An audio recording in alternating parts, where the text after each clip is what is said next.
Welcome to episode number 66 of the Marine Layer podcast. We have our reliever grades for the 2023 season. Short episode today, but we will take a look at the Mariners bullpen and see how they fared. This show is brought to you by Pagotcha's Pub 85. That's Pagotcha's Pub 85 in Kirkland. It's east of 405. It's got some awesome food, including some great pizza. It's got great drinks. There's 22 TVs in the place. So with sports going on, what do we say? October's the best sports month of the year, and that is a fact here on this podcast. So if you're looking to enjoy that, go spend some time with your friends and family at a really awesome spot and go over to Pagotcha's Pub 85 and do so. If you do, show up early too, because guess what happens if you show up early, especially on the weekdays? There's happy hour specials, Monday through Friday, 2 to 6 p.m. That includes $3 domestic beers, $4 Manny's Blue Moons, $4 Mac and Jacks, $4 Wells, $4 house wines. So grab your friends, grab your family, go watch some games, go spend October watching sports over at Pagotcha's Pub 85. We can't recommend it enough. And your reminder before we start the show to download our episodes, follow us, and leave us a 5-star review if you're listening on our audio platforms, Apple, Spotify, Google, Amazon. If you're listening over there, go do all those things. The reviews and the downloads truly do help us out, so just take a couple extra seconds to do that. Watch us on YouTube too. Some of you probably already are, but if you're listening, go watch on YouTube where we have a video side to the podcast. You can like, comment, subscribe, turn the notification bells on when you're over there, and then follow us on social media. We're going to be active now. We're going to be active tomorrow. We're going to be active all off season. So check us out there on Instagram, TikTok, Twitter, YouTube Shorts at Marine Layer Pod. Let's get it rolling. And we welcome you to this episode of the Marine Layer podcast, part of the Just Baseball Podcast Network, recording this episode here on Wednesday, October 11th. When you're listening to this, Lyle and I will be on vacation, so don't hit us up. We're busy. Looking forward to this trip for sure. But before we get to that trip, had to make sure we had you guys covered and complete our 2023 season grades for the Mariners. And today we will finish out on the bullpen. But first to start, I'm sure we're having a good time right now. I wonder exactly what we're doing. Well, by the time this is posted and released, we'll have seen the Rangers play at the Garden. So we will have been to Madison Square Garden for the first time in our lives. I would say it was awesome. Well, I've been there before. No, this will come out Friday. We'll have been there Thursday. Yeah, so we'll have gone the night. I've been there. I'm going to say I've been there before. Oh. You said. You haven't been? I have. Or sorry. You have been is what I'm Yes. getting at? Okay, well, I have not. So this will be a first for me. I'm looking forward to it. So it'll be my first time to the Garden. TJ has been. Go Rangers. Let's just put it out there. They won. If we're wrong about this when this comes out, then oops, oh well. But we went to the Rangers game. We're going to say we had a blast. And I'm sure, like TJ said, when you're listening to this, we are having a good trip. See, TJ's in a grumpy mood. He's saying, don't hit us up. I'm going to say on my end, if you still want to talk Mariners, I'll be on my phone during the trip. If you really want to send us something or send me something, I'll answer it. I'll respond. So hit us up if you want, although we will be enjoying our trip. Well, we might be a tad bit busy. I think there's one thing I could guarantee I'm doing by the time this podcast episode comes out. In a little over a week, I'll be drinking Dunkin' Donuts, which is my happy place. I think I will be very... What's the right word for it? Content? I'll be satisfied. I think I'm going to be very satisfied with my presence on Friday morning when a lot of people are listening to this episode, because I'm going to have Dunkin' Donuts and a New York City bagel. And there's nothing better than that. So that's my flex. What do I say? Better than that awful establishment of Starbucks, which we boycott. As we currently sit, there's two things we're boycotting. Starbucks, which always, and we're probably sitting here boycotting the ALCS at the time of this podcast. Why? I ain't watching Rangers Astros. If we've been at a bar at this point and it's on, my back's to it. Yeah, I ain't watching. I love the stand, Lyle. I love it. I'm not planning on watching it either. I haven't got to watch a ton of playoffs, but definitely not watching that one. I can't do it unless they fight. They almost fought this season. That I would tune in to watch, but baseball wise, I don't think I'm going to do it. Let's get to our reliever grades, Lyle. Throughout the season, Mariners bullpen, another excellent season, and we'll start off what I think both you and I agree was the best reliever in this 2023 season, Matt Brash. What's your grade? Matt Brash gets an A. Look, his season was not perfect. He was a little bit up and down at times, as most relievers would be. But when you put up a 227 FIP, when you put up nearly 14 Ks per nine, and when you rank fourth among all relievers in F WAR, that is an A. Matt Brash did everything they could have expected of him and more. His expected numbers really jumped all across the board, which was nice. We saw his fastball get another gear this season as well, which is a nice development for him. Even if the results really weren't there, his fastball wasn't a true out pitch. We've highlighted before how his fastball really isn't a true elite fastball, even though he throws it hard. It just doesn't have elite physical characteristics outside the velocity. His slider, though, I mean, really popped some ridiculous numbers this season, better than it was a season ago. I mean, we're talking about an expected slugging of under 240, an elite xWOBA as well, 48% whiff rate on that slider this season, and a 44% strikeout rate. He did get a little unlucky this season, really unlucky, especially early in the season. Finished the season with a batting average on balls in play of about 380. But for a number one reliever in this bullpen, maybe you'd want to see his stats a little bit better, which is why he doesn't get an A plus. He just gets an A. The inconsistencies led to a little bit of an inflation of his ERA. At times you get a little bit wild. His strikeout rate dropped month by month as the season went along, which you'd want to see that stay plateaued. But in the end, he was the fourth best reliever in baseball by F WAR. And you can't ask too much else of Matt Brash if that's the case. So your grade for him was an A. You might not It have was. said. Okay. So A's across the board for Matt Brash. Yeah, he had a great year. Super weird. I kind of remember this period of time in, I don't know, May, where there was some Mariner fans claiming he should, I don't know, be sent to Tacoma. Yeah, that was a real take from several fans across Twitter. It's kind of a good thing they didn't do that, because considering he was their best reliever, they needed him. That would have been a bit of a sticky situation for Scott Service. There's one thing I think maybe if he's really going to become an elite, like Felix Bautista level reliever, he was kind of pedestrian against lefties this season, Lyle. I mean, here are these numbers against lefties. His strikeout rate was barely above league average, 25.4% strikeout rate against lefties. His walk rate was nearly 11%. His FIP was 2.5 runs higher against lefties than it was against righties. And all that was with a BABIP that was actually lower against lefties than it was against righties. Just like it doesn't feel quite as confident for a dominant reliever to actually not be dominant against some lefties he's facing. That's probably because he doesn't have a pitch breaking away from lefties. He throws a slider in on their hands. He'll occasionally corkscrew one like he did with Jose Ramirez. But when you rely on your fastball a little bit more against lefties, and your slider's not quite as strikeout pitch against lefties as it is against righties, that leads to some inconsistencies in his stats and eventually leads to some outings like we've seen him have where he doesn't throw strikes or he gets hit around a little bit. So I'd say that's one thing that if Matt Brash is going to take that next step, that's what he's got to attack. I think that's all fair. I wonder if those numbers against lefties just kind of flatten out next year, in the sense of maybe they just correct themselves. Maybe not. Maybe it's just lefties have a little bit of an edge on Brash, which is possible, but I also wouldn't be shocked if it just kind of gets more even here in 2024. But overall, like we've said about all the guys that we give A's to and still talk about the downsides with, we're nitpicking. We're talking about a guy that was objectively one of the 5 to 10 best relievers in baseball by F WAR. He was fourth. Ks per nine were third among relievers. This guy's awesome. He is, and he's going to be in this bullpen a long time. So look forward to seeing much more Matt Brash. Oh, by the way, Brent Rooker shout out for Matt Brash. So Brent Rooker, he's been way more active on Twitter recently, which is pretty cool. And I think he started to engage with a lot of fans. Seems like an awesome guy, by the way, Brent Rooker of the A's. And a couple things he said this week. Well, he had 3 tweets that just warmed our hearts. Number 1, his favorite road ballpark, T-Mobile Park, he said, in Seattle. He said he loves it. There's number 1.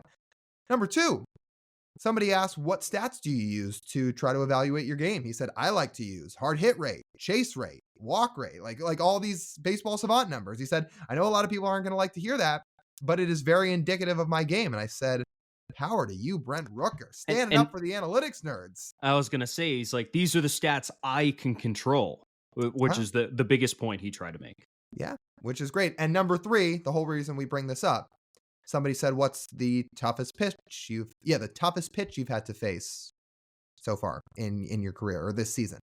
He said it's Matt Brash's sweeper. And he said, honestly, I couldn't even characterize it as that. Whatever that guy's throwing should be in a whole different stratosphere, a whole different stratosphere in terms of a category. So he's getting shout outs around the league. All we hear about Matt Brash is just how good his stuff is. So shout out to you, Matt Brash. Okay, Andres Munoz, reliever number 2. What grade did you give him? A minus. It was close. When I think about this, it could have been worse and it could have been better, because it depends how you're grading Andres Munoz. I graded him in the looking not how he performed last season. I graded him how he stacked up in this bullpen this year, which you look at his overall numbers were good. His ERA was not right next to his expected ERA. He struck out 32% of the batters he faced. His FIP was 2.7. Those are all things you love to see among relievers with 40 innings, 22nd strikeout rate, 18th in FIP. So very good season for Andres Munoz. If you want to make a case that his grade should have been lower, it's the fact that he was, as good as he was this year, significantly worse than he was last season. We came on this podcast and said at the beginning of the season, our expectation for Andres Munoz is for him to be a top 5 reliever in baseball. He wasn't a top 5 reliever in baseball. I don't really think he was close to a top 5 reliever in baseball this season, which stunk. He lost pretty much all effectiveness in his slider this season. And yet he's so talented that he still managed to put up an A- season in our eyes, and the stats would reflect it as well. I also gave Munoz an A-, so we're 2 for 2 on similar grades here. And by the way, for those curious, TJ and I do not tell each other what our grades are of each pitcher before we do these. We like it to be kind of a surprise on the show, so then we compare notes. But we are 2 for 2. I think everything you've outlined is more than fair for why he gets a good grade. I think there's also a lot to be outlined, which you also talked about, for why he was not as good as he was a season ago. Along with, I'll add one more thing, that his walk rate was way up. He was walking way more guys this year than he was a season ago. So that didn't help him. And obviously that led to more traffic on the base paths. We saw Munoz get into a lot of close calls late in games this year when he was trying to close games out. And a couple of them he blew. A couple of them were just very, very high pressure situations where it was right on the brink and he just barely found a way to notch out a save. But yeah, he just wasn't quite as crisp as he was last season. And part of that's because of the walks. Part of that was because his slider wasn't as effective. So you'd hope some of those things could kind of get fixed in the offseason. To Munoz's credit, however, he still pitched the way he did, which was very well, considering he had essentially no spring training. He missed most of the first 2 months of the year. He pitched in the first couple series and then went on the IL for about 2 months. And he didn't really get a shot to adjust to the pitch clock either, which I heard him say in an interview was a little bit of an adjustment. Like, imagine if you're Andres Munoz, you didn't pitch a game in spring training, so never got to see the pitch clock there. Pitched in a couple of big league games where he got a little bit of experience with it. And then between having the lingering foot injury and also coming back and having to adjust to the pitch clock, having the season he did, he deserves some credit for that, and I wouldn't be shocked if he totally flushes this next year. Just to put in context of what happened to his slider last year, his slider was one of the best pitches in baseball. It was a plus 20 run value on Baseball Savant. This season, plus 3. That's a major drop off for what we consider an elite pitch. If you look on another plus side, though, his fastball went from subpar last year to actually plus this season, improved his fastball with across the board with expected stats, expected batting average, expected slugging, K percentage, and whiff percentage. And I think it paired really well with the sinker he added as well. Started throwing that a little bit more to kind of offset the ineffectiveness of his slider this season. So in an ideal world next year, he has that sinker, which graded out positively. He has the fastball, which was improving in 2023. And he has a slider that hopefully regains 80% of its 2022 value. That would make Andres Munoz, that would vault him back into a top 5 reliever spot. But that's the level we hold Andres Munoz at, and when he doesn't hit it, he gets dinged for it because we know he's better than being outside the top 5. Could you imagine if he has all three of those pitches working in full force next year? If his fastball stays this good, if his sinker stays this good, and he gets his slider back? What does that Andres Munoz look like? It eliminates most of the damage risk against him because if you throw that slider more, you might put a bat on it, but you're not doing any damage with that swing. If you're going to have success against Munoz, it's going to be all luck based because, when his slider's on, you're not hitting that. When he's pumping 101 with that fastball and it's at its peak, it's really hard to barrel up 101 mile an hour fastballs. And oh, by the way, when he's throwing a 98 mile an hour tailing sinker off the outside corner to lefties, yeah, I don't know if you're really doing much damage with that either. What do you plan on hitting? He would be one tough dude to hit. Not that he's not already, but if he gets that slider back next year and gets some of his command back a little bit, we're talking about a guy who can be the best reliever in baseball, the number one reliever in baseball, if he does all those things, because he is that good. Before we get to our next reliever here, let's talk about the Columbia Athletic Club. Our friends over at the Columbia Athletic Club, Juanita Bay. It's a full-service, family-owned athletic club in Kirkland that's been inspiring healthier lives since 1981. Amenities include all new strength and cardio equipment, free weights, basketball and squash courts, saltwater pools and hot tubs, along with so much more. Included with your membership are group exercise classes with the likes of yoga, Zumba, bar, group power, and cycling. The best promotions of the year start now through the fall season. Get started with a free 5-day trial at ColumbiaAthletic.com. That's ColumbiaAthletic.com. So Okay. Justin Topa. Yeah, Justin Topa. What's your grade? Topa gets an A. We're talking about a guy who started the year in the minor leagues, and come season's end, there is a real argument, which we made on this podcast, that he was the best reliever among Mariners bullpen arms this year. There's a fair argument for Brash. I think there's also a fair argument for Topa too. As a result, both those guys get A's. 2.61 ERA for Topa, 2.93 xERA, got a ton of ground balls. That sinker was deadly. I mean, you want to talk about a guy that was like an earthworm in terms of not giving up any hard contact or anything in the air. 94th percentile in ground ball rate. And he was also 97th percentile in barrel percentage. So nobody hit him hard. Nobody put it in the air against him. And he had a 2.61 ERA for the year. What a guy the Mariners found in that Brewers trade. Yeah, he gets an A. I give him an A too. You get an A if you remember who they traded for him. Who the Mariners gave up? Yeah. It was Joseph Hernandez. Yeah, okay, good. So you get an A. Come on, I'm not a casual. When you can get this kind of production trading Joseph Hernandez away, you're going to take it. You're going to take it any day of the week. Limiting damage, not an elite strikeout guy, but when you talk about getting soft contact and ground balls with the top tier of baseball, I mean, that's what Justin Topa did. This bullpen outside of Matt Brash really became a sinker bullpen, limiting damage, limiting hard contact, limiting home runs, things that will crush you as a bullpen. And nobody epitomized that more than Justin Topa. When I scan through these relievers when we're doing our grades, the Mariners like having guys who are just elite at something. All these guys are elite at something. For example, Justin Topa was elite for his expected ERA was elite, but he was also elite at limiting barrels. He was elite at generating ground balls. He was not elite at getting whiffs. He was not elite at getting chases, but that's fine because he had other elite traits. And when you mishmash all these mixed elite traits together, it sometimes spits out a pretty good bullpen.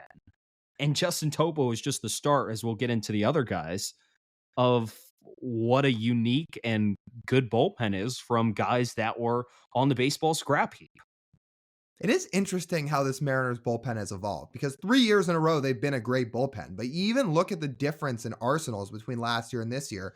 The 2022 bullpen, they were so slider heavy. Munoz, big slider. Brash, big slider. Sewald, great slider. I mean, these are all sweepers. I mean, Seawald especially was a sweeper.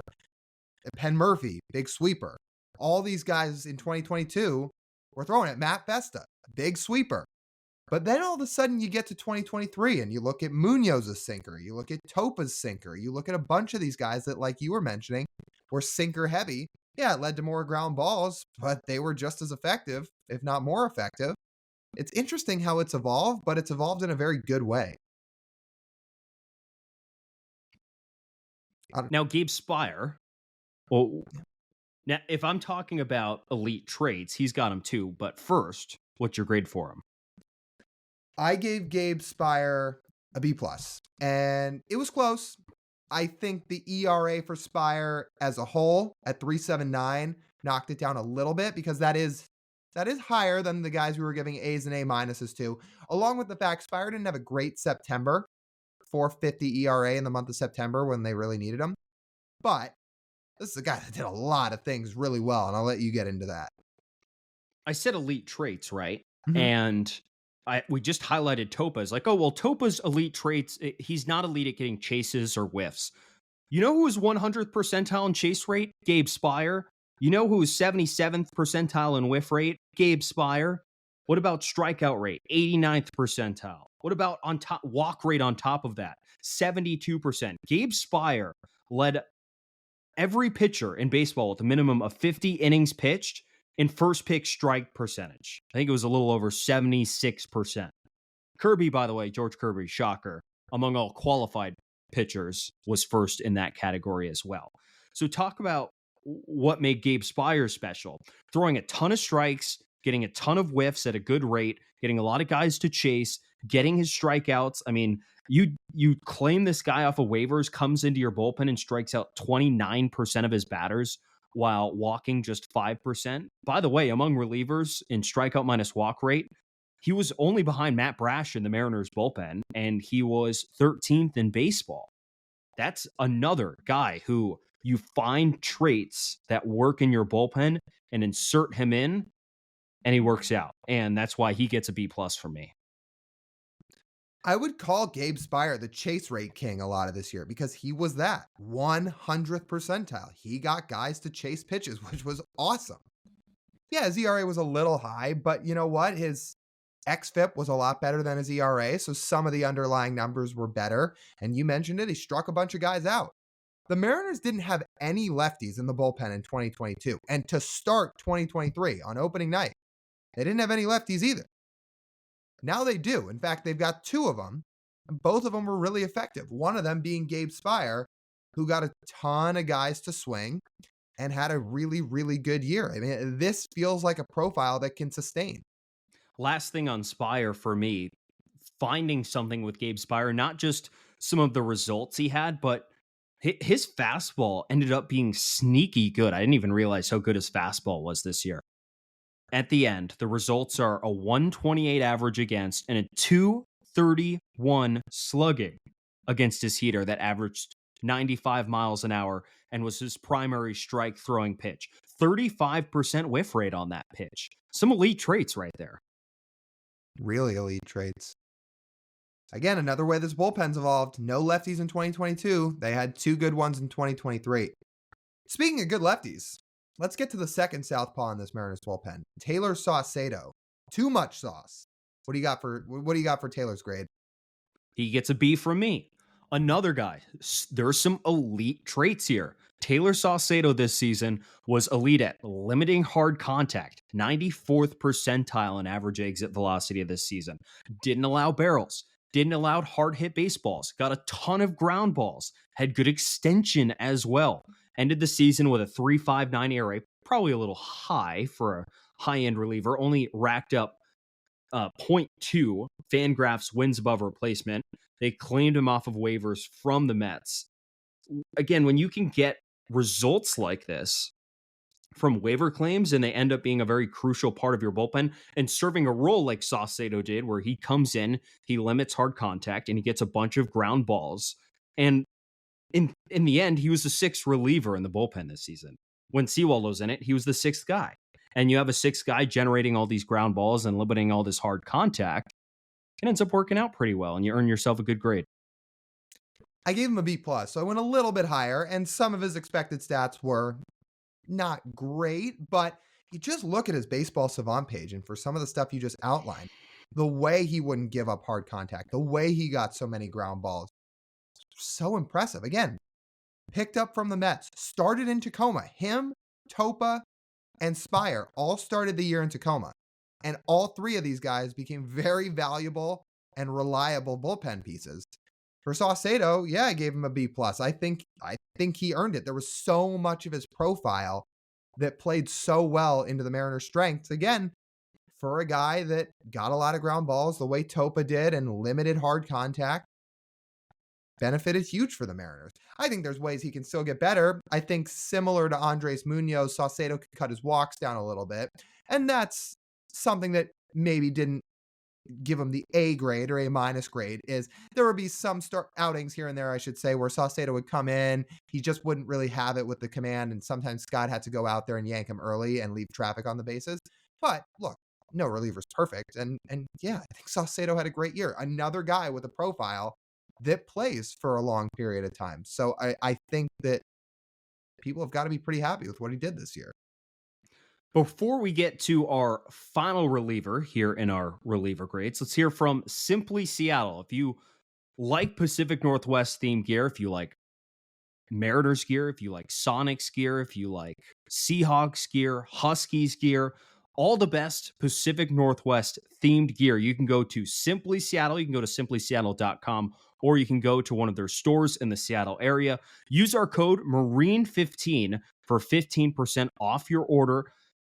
All sorts of stuff, hoodies, shirts, specialty gear, anything you could want, sports or Seattle/Pacific Northwest related. Go to simplyseattle.com and use our code Marine15 for 15% off your order. Good friend of the podcast. Happy to have Simply Seattle along for the ride. Okay, final reliever, Isaiah Campbell. What's your grade? Another B plus.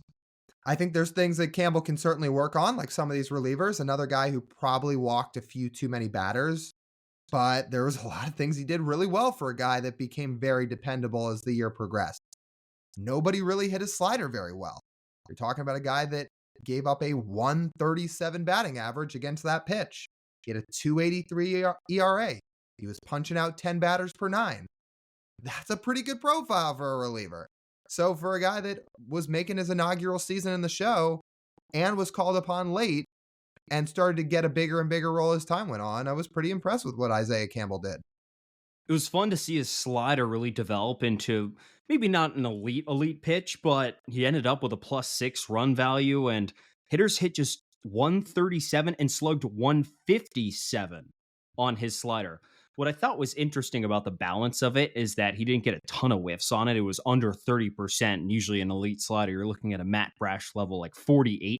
That was not Campbell's case, but he didn't let many guys reach by swinging at his slider. For a guy who didn't have many expectations coming into this year, to come into this Mariners bullpen and have a 2.83 ERA and, just a third of Fangraphs wins above a replacement, you'll take it. He is the last guy in the bullpen, and probably the last guy in the bullpen next season as well, for however they add to this bullpen. But when you throw 95 and you have 91st percentile spin on your fastball, and there's a little bit of growth in that profile as well, I think you'll take that alongside the slider, which got good results this year, and he got more consistent as the season came along. He had some outings where he looked really, really, really good down the stretch, and a guy like the Mariners could rely upon if they needed to in a higher leverage situation. So your grade for him was? Man, I'm on a roll with this. B. B. Okay, so you gave Campbell a B. I gave him a B plus. I don't think he's going to be the last guy in the bullpen, by the way, so just to be clear, we're highlighting the main 6 relievers that the Mariners used this year. There will be a few more guys in the bullpen than that. We decided with this, okay, like Trent Thornton, Edward Bizardo, Dominic Leone, even Devin Sweet, Ty Adcock. What was your Dominic Leone grade? Oh, he probably gets like a D. Really? All right, maybe. What are you giving him? Maybe higher. No, I thought you were going to give him a lower grade than that. No, I mean, it's probably like he wasn't very good. But I can't put him on the Colton Wong, AJ Pollock level quite, but he Well, wasn't the way great. you were talking sometimes, I thought it was pretty Well, close. I thought Baroa should have been on the roster, but that's just me. Anyway, we're not going to give every single reliever that pitched for the Mariners this year a grade. Like again, like even though there was guys that ended the year on the team, like the Thorntons or Bizardos or the Devin Sweets or the Ty Adcocks that pitched in the summer. Yeah, we're not going to give all those guys a grade because these were the main six. So of the main six, would Campbell be the last? Probably, at least right now. But I don't think he's going to be the last guy in the bullpen next year unless they really go add some pieces that just blow you away. I think he'll Oh, have a decent role. If Burrow is in the bullpen, would you put Burrow over him? Not to start, but maybe by mid-season. May. Yeah, or I mean, depending on how good he looks, yeah. So that would leave somebody else. Yeah, Maybe Campbell's not the last guy. Again, I think Campbell was pretty good, and if he he keeps getting was. better, he might get used in higher leverage. Paul Sewald, by the way, got an A for me, and he's doing great. Yeah, he'd get an A from me too. Guy was striking out 12 per 9 in Seattle, and he had a sub-3 ERA. He was awesome. We love Paul Sewald. So. Overall, though, good season for the Mariners bullpen. And we think about these three contending seasons, 54.5%, by the way. Three different bullpens, three different structures, three different philosophies, three different groups of guys, and yet three good results for the Mariners, 3 seasons in a row. And based off of this, we're going to expect another good unit next season. Whoever they bring in before the start of next year, just pay attention because you never know who's going to be a high leverage arm in this bullpen. I remember when the Mariners traded for Justin Topa.